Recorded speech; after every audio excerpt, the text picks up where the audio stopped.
Hello students, எனக்கு 8th standard maths முடிஞ்சிருக்கோம். Next science எக்ஸாமுக்கான இம்பார்ட்டண்ட் கொஸ்டின் பார்க்கலாம் வாங்க.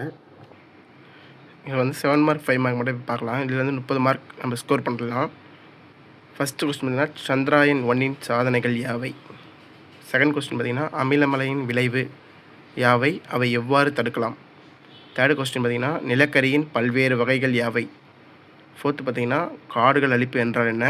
காடு அழிப்பதற்கான காரணங்கள் மற்றும் அவற்றின் விளைவுகளை விளக்குக. ஃபிஃப்த்து கொஸ்டின் பார்த்தீங்கன்னா அடிப்படை அளவுகளை அவற்றின் அலகுகளுடன் பட்டியலிடுக.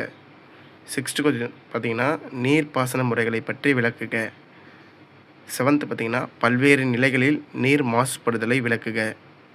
எயித்து பார்த்தீங்கன்னா காந்தத்தின் அன்றாட வாழ்வியல் பயன்களை பட்டியலிடுக. நைன்த்து கொஸ்டின் பார்த்தீங்கன்னா பெரிஸ்கோப் செயல்படும் விதத்தை பற்றி விவரி. 10th பார்த்தீங்கன்னா மூட்டுகளின் வகைகளை கூறுக, ஒவ்வொரு வகைக்கும் ஒரு எடுத்துக்காட்டு தருக. 11th கொஸ்டின் பார்த்தீங்கன்னா உலோகங்களுக்கும் அலோகங்களுக்கும் இடையே உள்ள வேறுபாடு அட்டவணைப்படுத்துக. ரொம்ப இம்பார்ட்டன்ட் இந்த கொஸ்டின். அடுத்தது வந்து பாக்டீரியா மற்றும் அதன் அமைப்பினை பற்றி சிறுகுறிப்பு வரைக. இந்த 12 கொஸ்டின் படித்தாலே 8th ஸ்டாண்டர்ட் 5 மார்க் அண்ட் 7 மார்க்கில் வந்து 30 மார்க் மேலே எடுக்கலாம்.